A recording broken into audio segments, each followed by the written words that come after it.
नमस्कार, मैं मुकेश वत्स public Asia के इस स्पेशल बुलेटिन में आपका स्वागत करता हूं। चलिए देखते हैं आज की 4 बड़ी खबरें क्या हैं।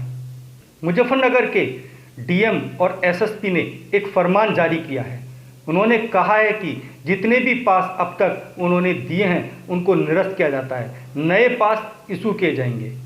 पब्लिक एशिया की टीम ने आज मुजफ्फरनगर में की ग्राउंड पत्रकारिता, वहां पे अधिकारियों से की बात। बागपत में आज सुबह एयरफोर्स के एक विमान की हुई इमरजेंसी लैंडिंग। कोरोना पॉजिटिव मरीज के संपर्क में आए बुगरासी निवासी रफीक पर हुई एफआईआर दर्ज।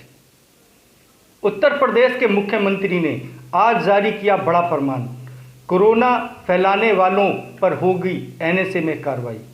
अब खबर विस्तार से। मुजफ्फरनगर की जिलाधिकारी और एसएसपी ने आज एक पत्रकार वार्ता की। पत्रकार वार्ता में उन्होंने कहा कि जिन लोगों को पास जारी किए गए हैं वो पास निरस्त माने जाएं, नए सिरे से पास इशू होंगे। क्या कहा डीएम ने पत्रकार वार्ता में, देखिए हमारे ब्यूरो चीफ की इस खबर में। जिलाधिकारी सेल्वा कुमारी जे एवं वरिष्ठ पुलिस अधीक्षक अभिषेक यादव की प्रेस वार्ता आज जिला पंचायत सभागार में संपन्न हुई।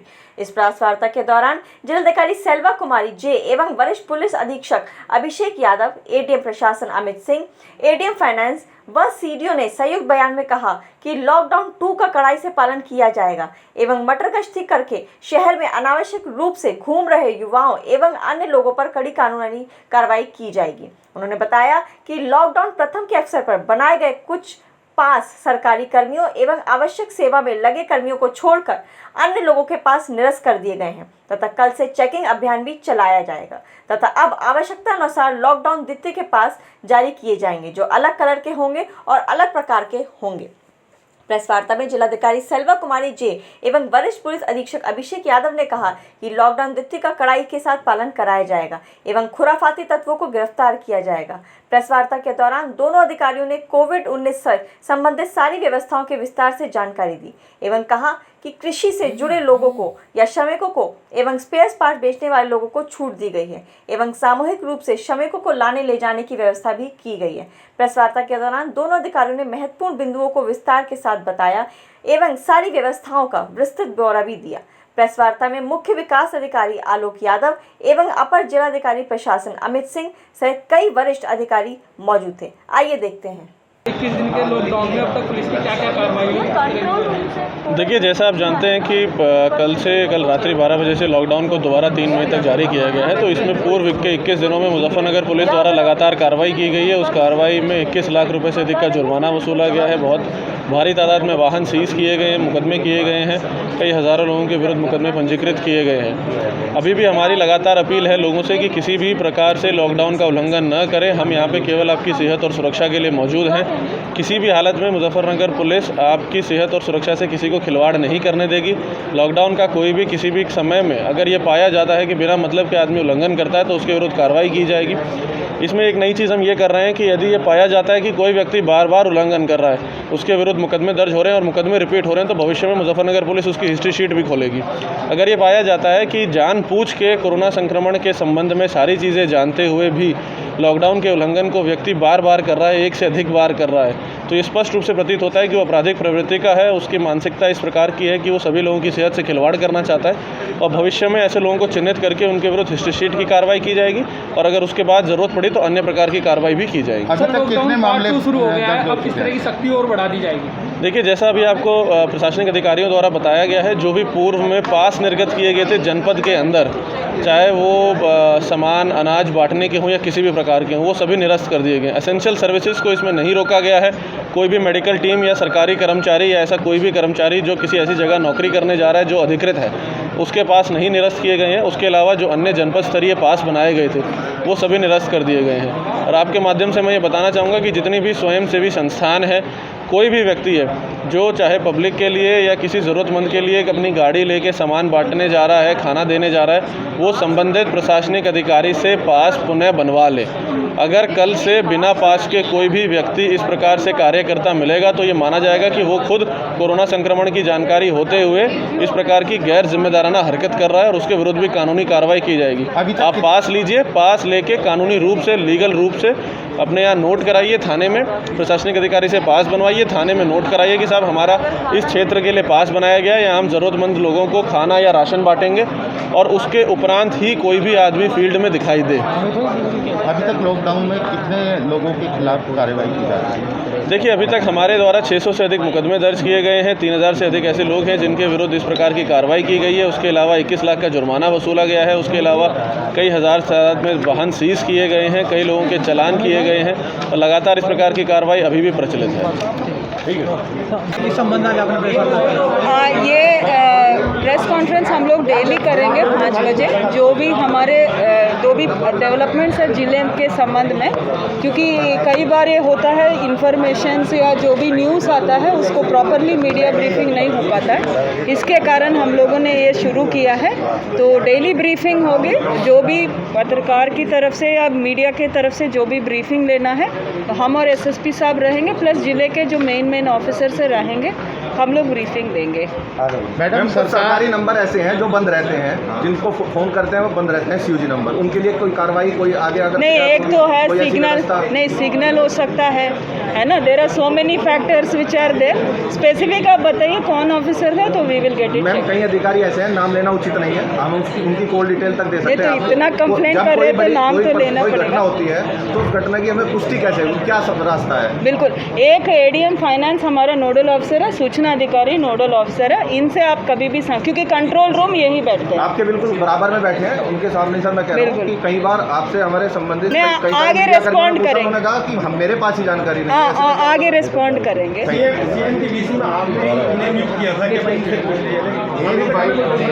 आगे सुधार हो जाएगा, अदरवाइज 5 बजे हम तो है ही आपके सामने। ये पासेस जो हैं हम लोगों ने, क्योंकि 14 तक जो पासेस इशू हुए हैं, कई लोग उसको मिसयूज़ भी कर रहे हैं, उसको ले करके पुराने पास, वन टाइम पास को भी ले करके कई बार मूव कर रहे हैं। तो ये सभी पासेस को निरस्त करते हुए नया रिव्यू करेंगे। एसेंशियल सर्विसेज और आईडी कार्ड्स वगैरह जो भी इशू है उसको नहीं टच करेंगे। बाकी जो पब्लिक के लिए, आम पब्लिक के लिए जो इशू हुआ है वन टाइम पासेस, उसको रिव्यू करेंगे। मैडम, एक बहुत बड़ा सवाल है, सरकार ने सारे खजाने खोल दिए हैं ज़रूरतमंदों की ज़रूरतें पूरी करने के लिए, लेकिन ज़रूरतमंदों को ना राशन पहुंच रहा है, ना उन लोगों को चिन्हित किया जा रहा है कि कई मोहल्ले या कहीं कॉलोनियाँ ऐसी भी देखी गई हैं जहां राशन पहुंचता ही नहीं। आप स्पेसिफिक कंप्लेंट दे दीजिएगा, उसमें जांच हो जाएगा और जो भी नियमानुसार कार्रवाई होना है करेंगे हम। अच्छा, दूसरा, सड़कों पे जो बेगर्स हैं जिनका कोई है ही नहीं, उनके लिए जिला प्रशासन की क्या व्यवस्था है? शेल्टर होम्स, उसमें डेली हम लोग उनको बेचते हैं, फिर डेली वो आ जाते हैं। फिर ये रूटीन एक्सरसाइज है, हम लोग मोटिवेट कर रहे हैं कि उनको वहीं रुकवाने के लिए। कई हम भी जब जाते हैं देखते हैं, फिर उनको शिफ्ट करते हैं नगर पालिका के द्वारा। ये सभी नगर पालिकाओं को इंस्ट्रक्शन दिया गया है क्लियरली, कोई भी सड़क पे मिलता है उनको हमारे शेल्टर होम में शिफ्ट करके उनके खाने पीने का व्यवस्था पूरा है, तो they will be shifted there. लेकिन 10 दिन पूर्व मैंने आपको भी अवगत कराया था मैम, ऐसे अभी भी शहर के अंदर नहीं, that is what I am saying. नहीं, सही कह रहे हैं, क्योंकि हम लोग शिफ्ट करते हैं, फिर अगले दिन आ जाते हैं, फिर शिफ्ट करते हैं, अगले दिन आते हैं। और दूसरा ये भी वेरीफाई किया है, कई लोग उसमें राशन ले चुके हैं और कई लोग ऐसे हैं कि मतलब रूटीन वे में ये कर रहे हैं, तो उसको भी चिन्हांकन कर रहे हैं ताकि we can take further action, because begging is a crime, है ना। ठीक है, थैंक्स। पब्लिक एशिया के मंडल प्रभारी वीरेंद्र सिंह औलान के नेतृत्व में एक टीम ने आज की मुजफ्फरनगर में ग्राउंड रिपोर्टिंग। देखिए हमारी इस स्पेशल खबर में। टोल प्लाजा पर हैं जो सहारनपुर और मुजफ्फरनगर हाईवे को जोड़ता है। आप देख सकते हैं कि टोल प्लाजा बिल्कुल सुनसान है और यहाँ पर भी जो गाड़ियाँ हैं उनको आने जाने वाले गाड़ियों को रोककर पूछा जा रहा है कि क्यों आ रही हैं। हो सकता है कुछ गाड़ी में खाद्य सामग्री है तो खाद्य सामग्री वाली गाड़ियों को जाने दिया जा रहा है, लेकिन बिना पूछताछ के नहीं। और जो हमारे जवान हैं, हमारे कर्मयोद्धा हैं, वो लगातार अपनी ड्यूटियों पर लगे हुए हैं। आप देख सकते हैं हम लोग ये गाड़ी जो है रोककर इसको पूछा जा रहा है कि ये सर पता लगा कि गाड़ी कैसे है? ये जो है सरकारी माल ले जा रही है। अच्छा, ये गाड़ी सरकारी माल ले जा रही है, तो इसको जाने दिया जाएगा, क्योंकि खाद्य सामग्री शासन प्रशासन के द्वारा नियत जगहों पर पूरा राशन की जो कमियां हैं उसको पूरा करने के लिए भेजा जा रहा है।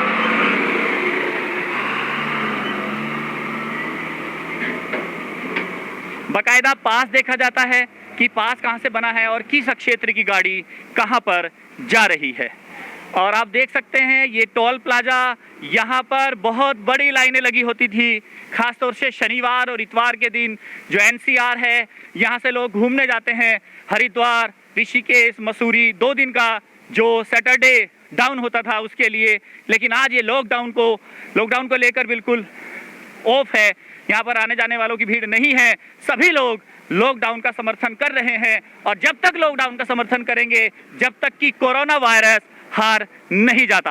आप देख सकते हैं सेकंड साइड भी मैं चाहूँगा विकास जी से कि वो दिखाएं कि किस तरीके से वहाँ पर भी सुनसान है, और अगर गाड़ियाँ हैं या मोटर। और अभी पब्लिक एशिया की टीम है मुजफ्फरनगर में, ये मीनाक्षी चौक है, यहाँ पर जो किदवई नगर है वो बिल्कुल हॉट स्पॉट पे है। आप देख सकते हैं मीनाक्षी चौक का चौराहा, और जो पुलिस टीम है वो पूरी मुस्तैदी से काम कर रही है। आने जाने वालों को रोका जा रहा है, पूछा जा रहा है कि क्या कारण है, क्यों आप निकले हैं, और अगर कोई बेवजह निकल रहा है तो उसको वापस भेजा जा रहा है, उसको समझाया जा रहा है कि लॉकडाउन का पालन करें और अपने घर पर रहें। और हमारे बीच में सिटी मजिस्ट्रेट साहब हैं, मैं जानना चाहूँगा सर, सिटी मजिस्ट्रेट साहब, मैं जानना चाहूँगा लॉकडाउन का पालन चल रहा है?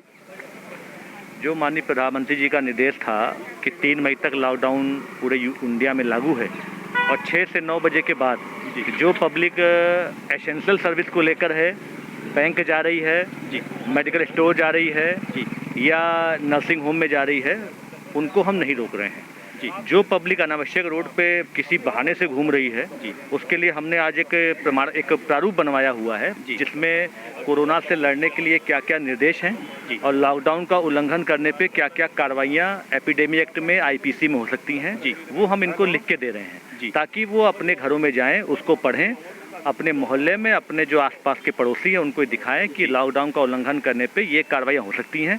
एसेंशियल सर्विस के लोग, चाहे वो सब्जी के लोग हों, चाहे आटा मिल के लोग हों, दवाइयों के लोग हों, उनको अलाउ है, लेकिन उनकी आड़ में जो लोग अनावश्यक घूम रहे हैं, आज हम लोग उनको चिन्हित कर रहे हैं और उन्हीं को हम ये उनका नाम, पिता का नाम, पता, आईडी लिख के एक उनको हम शपथ दे रहे हैं कि आप लॉकडाउन का पूरा पालन करें। सर, जो इलाका किदवई नगर हॉटस्पॉट घोषित है, तो वहाँ पर जो घरेलू जो सामान जा रहा है मेडिकल से रिलेटेड, वो सर्विस अच्छी तरीके से चल रही है? इसमें 3-4 चीज़ें की गई हैं। हॉटस्पॉट क्षेत्रों के अंदर कुछ किराना की दुकानें चिन्हित की गई हैं, कुछ सब्जी की दुकानें चिन्हित की गई हैं, उनको पास जारी किया गया है ताकि वो घर घर जाके होम डिलीवरी कर सकें और हॉटस्पॉट एरिया से कोई बाहर ना जा सके। इसके अलावा एक हम आज नगर पालिका से प्रस्ताव किया है कि कम्युनिटी किचन उस एरिया में चालू करें। जो ऐसे परिवार हैं जिनके पास खाने पीने की सुविधा अनाज के रूप में भी है, राशन के रूप में है, लेकिन उनको फिर भी फूड पैकेट की आवश्यकता है, तो आज से नगर पालिका उसमें अपनी किचन इस्टेब्लिश कर रही है ताकि गरीब परिवारों को जो है सुबह शाम फूड पैकेट वितरण कर सकें और हॉट स्पॉट एरिया में किसी पब्लिक को दिक्कत ना हो सके। इसके अतिरिक्त हम कुछ क्षेत्रों में आज जो हमारी रेस्टोरेंट्स हैं, चिकन की दुकानें हैं, मछली की दुकानें हैं, क्योंकि वो भी छोटे मोटे व्यापारी होते हैं, उनका भी व्यापार डाउन हो रहा है, तो चूंकि हमें शासन से निर्देश मिला है, जो भारत सरकार का आदेश आया है, आज हम इसमें एक आदेश कर रहे हैं कि जितनी भी चिकन की दुकानें हैं उनकी सूची बनवा रहे हैं, रेस्टोरेंट की सूची बनवा रहे हैं। जो अपनी चिकन की दुकानें खोलना चाहते हैं वो अपनी दुकान खोलेंगे, लेकिन वो होम डिलीवरी करेंगे, उनके दुकान पे किसी पब्लिक का भीड़ नहीं लगेगा, ताकि जो छोटे मोटे व्यापारी हैं जिनका पालन पोषण इसी रोजगार चलता था, उनका भी। और अभी आप देख सकते हैं कि हमारी बात हुई एडीएम ई साहब से, जिन्होंने बताया है कि किस तरीके से जो हॉट स्पॉट इलाके हैं वहाँ पर भी राशन की व्यवस्था की जा रही है, तथा कुछ लोगों को चिन्हित किया जा रहा है जो लोग नहीं बिना वजह निकल पा रहे हैं, बिना वजह निकल रहे हैं, उन लोगों को चिन्हित किया जा रहा है, और जो मेडिकल से रिलेटेड है उनको भेजा जा रहा है। अभी हम पहुँचे हैं शिव चौक, मुजफ्फरनगर। बड़ा ही व्यस्तम इलाका रहता था, मंदिर है शिव चौक का। यहाँ पर सुबह से ही हजारों की संख्या में श्रद्धालु आते थे सुबह प्रार्थना करने और अपना माथा टेकने भगवान जी के चरणों पर, और प्रार्थना करते थे। और यहाँ पर भी लॉकडाउन का बिल्कुल पूर्णतः पालन हो रहा है। आप देख सकते हैं कि चारों तरफ सुनसान है, लॉकडाउन का पूर्णतः पालन कराया जा रहा है। पुलिस टीम भी अपनी मुस्तैदी से अपनी ड्यूटी को निभा रही है। और मेरे पीछे आप देखेंगे, मैं कैमरामैन से चाहूँगा कि दिखाएंगे, ये एक सैनिटाइजर मशीन लगी हुई है। यहाँ पर आने जाने वालों को सैनिटाइज किया जाता है। परोपकारी सेवा समिति मुजफ्फरनगर ने ये बनाई है। ये सामाजिक संगठन है जो बढ़ चढ़कर हिस्सा ले रहे हैं लोगों की सेवा में कि कोरोना वायरस को हराने के लिए, दूर भगाने के लिए जो जो तरीके, जो जो उपाय हो सकते हैं उसको ये अपना रहे हैं। हर एक तरीके से व्यक्ति अपने तन मन धन से लॉकडाउन को सफल बनाने के लिए लगा हुआ है। आप देख सकते हैं मेरे पीछे की सड़क बिल्कुल सुनसान है, बहुत ही व्यस्तम इलाका है ये मुजफ्फरनगर का, लेकिन सभी लोग सामाजिक दूरी बनाते हुए अपने घरों पर हैं और सब तरीके से लॉकडाउन का पालन करवाया जा रहा है। और हमारे बीच में ऐसा ही स्वदेश कुमार जी, तो लॉकडाउन का पालन चल रहा है? हाँ, पूर्णतः चल रहा है। पूर्णतः चल रहा है। तो आने जाने वाले जैसे कुछ लोग आ जा रहे हैं, ये लोग, इनको पूछा जा रहा है? हाँ, चेक किया जा रहा है, वो आवश्यक कारणों से ही निकले। ठीक है। जो लोग बाग आने जाने वाले हैं, जैसे आप देख सकते हैं खाद्य सामग्री वाली गाड़ियां हैं या जो भी लोग हैं, उनको आने जाने वाले लोगों को पूछा जा रहा है कि आप क्यों जा रहे हैं। सिर्फ वही लोग जा सकते हैं जिनको लॉकडाउन में पास मिला हुआ है या बहुत ही आवश्यक रूप से जिनको कुछ समस्याएं हैं या किसी का कहीं पर इलाज चल रहा है, वही लोग इस लॉकडाउन में आ जा सकते हैं। आप देख सकते हैं मेरे पीछे ई रिक्शा है, ये लोग भी लॉकडाउन को लेकर पूरे मुजफ्फरनगर में गली मोहल्ले में घूम घूम कर कोरोना वायरस से बचने के लिए उपायों को सबको बताया जा रहा है कि लॉकडाउन अपने घर पर रहें, कोरोना वायरस के प्रति जागरूक रहें, उनसे जो भी उपाय हैं उसे दूर करने के लिए उसको अपनाएं, सैनिटाइजर का यूज करें, मास्क का यूज करें और अपने घरों पर रहें, थोड़े थोड़े समय पर साबुन से हाथ धोते रहें। लॉकडाउन का पालन कराने के लिए पुलिस टीम किस तरह के वर्क चल रहा है, जो हॉटस्पॉट इलाका है उसके लिए भी? देखिए, जितने भी जनपद में हॉटस्पॉट हैं, हर किसी पे बैरियर वगैरह लगाए गए हैं, वहाँ पर पुलिस की तैनाती की गई है। साथ के साथ में एक मजिस्ट्रेट और एक राजपत्रित अधिकारी भी लगाए गए हैं और वहाँ पर राशन की, दूध की और जो दूसरी एसेंशियल सर्विसेज हैं उनकी किसी प्रकार से कोई कमी ना आए, इस चीज़ की पूरी तरह से व्यवस्था की जा रही है। जैसे कि लॉकडाउन 3 मई तक है, 3 मई जैसे 20 अप्रैल को सुना जाता है कुछ सुविधाएं दी जाएंगी कुछ दुकानदारों को, तो वो सुविधा में कौन कौन वर्ग आ पा रहा है? देखिए, इसके संबंध में एक विस्तृत दिशा निर्देश है जो माननीय हमारी भारत सरकार की तरफ से आए गए हैं। ठीक है, उसके संबंध में जैसे भी 20 तारीख के बाद जो भी परिस्थितियां रहेंगी उसके संबंध में सबको अवगत करा दिया जाएगा। तो आप देख सकते हैं हमारे बीच एसपी सिटी सतपाल आतिल जी, जिन्होंने बताया कि किस प्रकार पूरे लॉकडाउन को सफल बनाया जा रहा है और जो हॉटस्पॉट इलाके हैं उनको भी पूरी तरीके से देखरेख में रखा जा रहा है और उनके लिए राशन की व्यवस्था की जा रही है, तथा जो लोग अदरवाइज वे में बाहर आ रहे हैं उन पर बिल्कुल उनको रोका जा रहा है, चिन्हित किया जा रहा है। और अभी हम हैं मुजफ्फरनगर जिला अस्पताल पर। यहाँ पर आप देख सकते हैं ये भी बहुत ही जो ओपीडी और जो मेडिकल ट्रीटमेंट थे, बहुत ही बिजी जगह है ये, लेकिन लॉकडाउन के रहते यहाँ पर भी लॉकडाउन का पूरा पालन है। जो लोग आप देख भी पा रहे हैं पेशेंट हैं वो लोग, और यह निर्देश दिया गया है कि जो इमरजेंसी हैं उनके लिए खुला रहे और जो साधारण रोग हैं वो आप अपने घर पर भी मेडिसिन रख सकते हैं डॉक्टर के परामर्श से, और जो इमरजेंसी हैं वो यहाँ पर आ रहे हैं वो लोग, या जिनके इलाज एक ट्रीटमेंट है, कोई भी बीमारी ऐसी है जिसका लंबे समय से ट्रीटमेंट चल रहा है, वो चीज़ें, वो पेशेंट यहाँ पर आ रहे हैं। अब मैं चाहूँगा कि वो दिखा सकते हैं कि सड़क बिल्कुल सुनसान है। ये जिला अस्पताल का बहुत ही बिजी रोड है, लेकिन सुनसान है लॉकडाउन के चलते हुए। जो भी लोग आपको दिखाई दे रहे हैं इक्का दुक्का, वो या तो परमिशन से हैं, मेडिकल स्टोर का ऑर्डर दिया गया है वो इसलिए खुले हुए हैं, आप देख सकते हैं, और उन पर इक्का दुक्का पेशेंट्स, मरीज आ रहे हैं।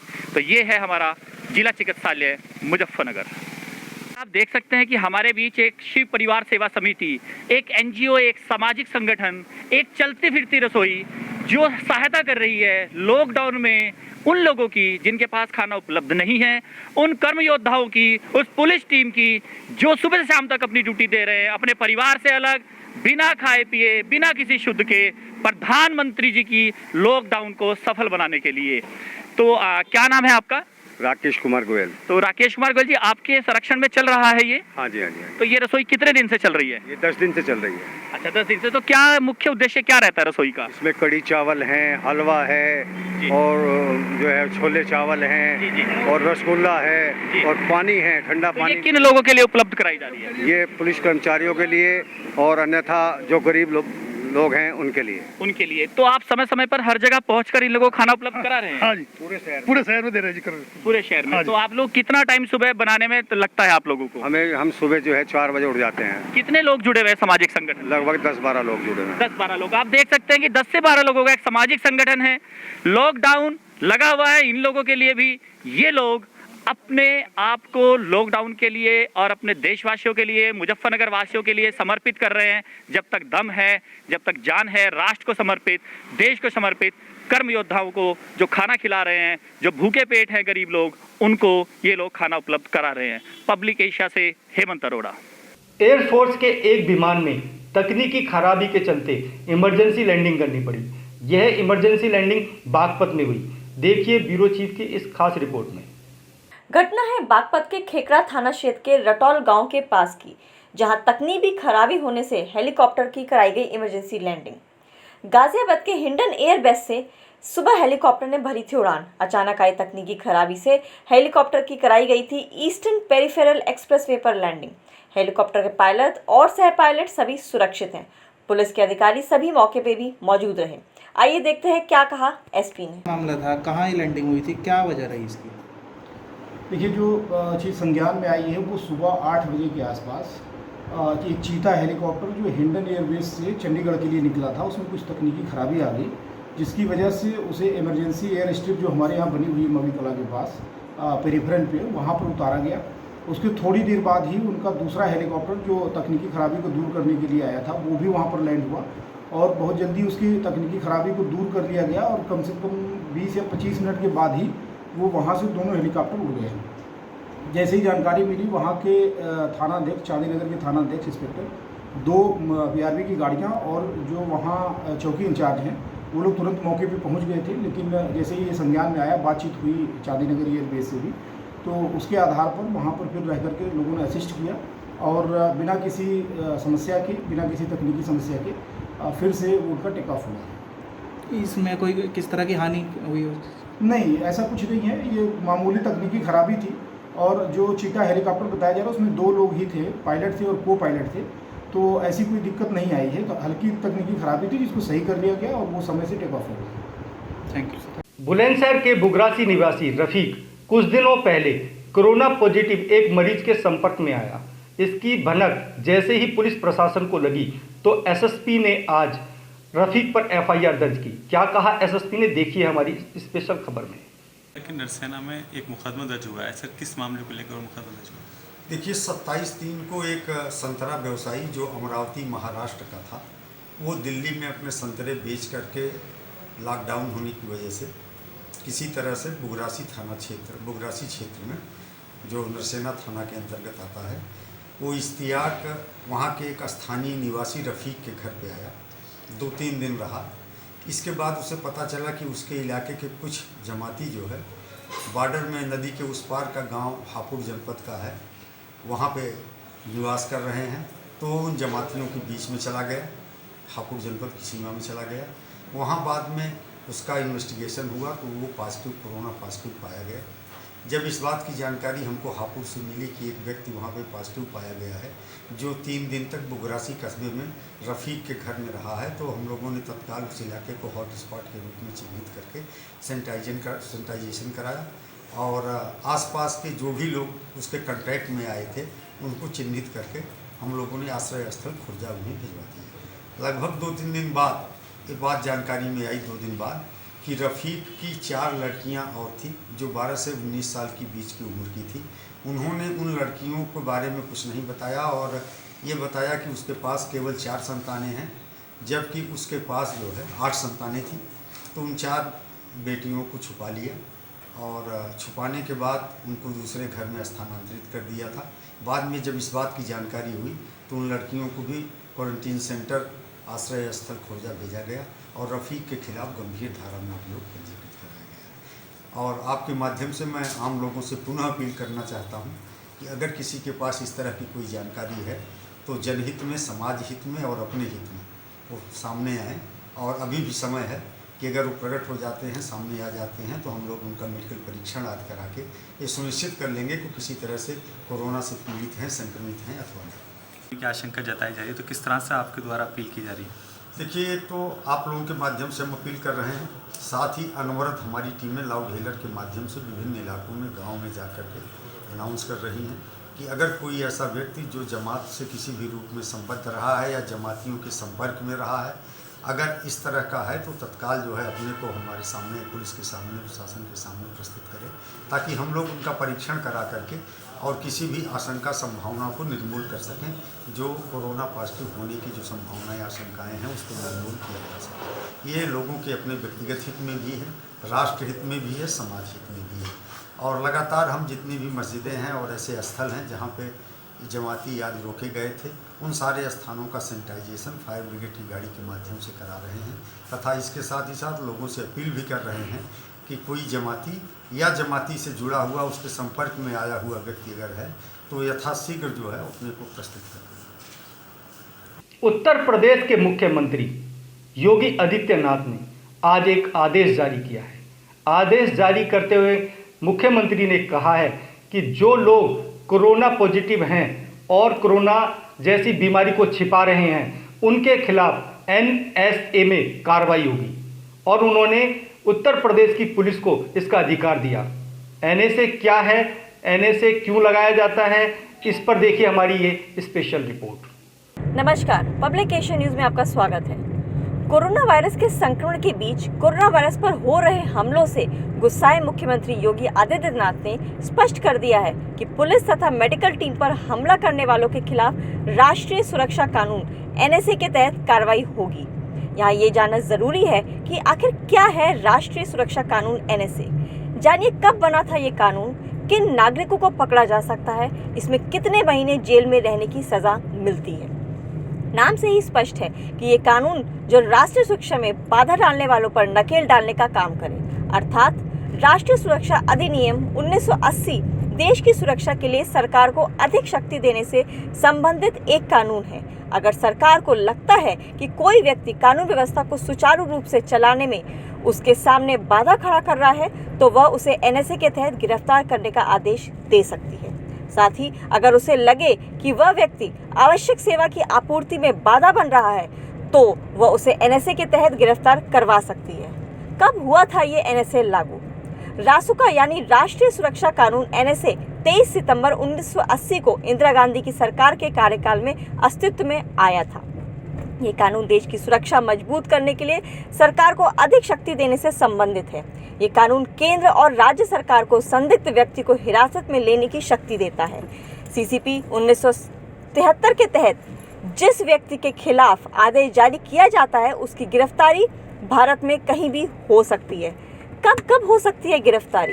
अगर सरकार को लगता है कि कोई व्यक्ति उसे देश की सुरक्षा सुनिश्चित करने वाले कार्यों को करने से रोक रहा है तो वह उसे NSA के तहत गिरफ्तार करने की शक्ति दे सकती है। यदि सरकार को लगता है कि कोई व्यक्ति कानून व्यवस्था को सुचारू रूप से चलाने में उसके सामने बाधा खड़ी कर रहा है तो वो उसे हिरासत में लेने का आदेश भी दे सकती है। इस कानून का इस्तेमाल जिलाधिकारी, पुलिस आयुक्त, राज्य सरकार अपने सीमित दायरे में भी कर सकती हैं। कितने महीने की जेल है? राष्ट्रीय सुरक्षा कानून NSA के तहत किसी संदिग्ध व्यक्ति को बिना किसी आरोप के 12 महीने तक जेल में रखा जा सकता है। राज्य सरकार को ये सूचित करने की आवश्यकता है कि NSA के तहत व्यक्ति को हिरासत में लिया गया है।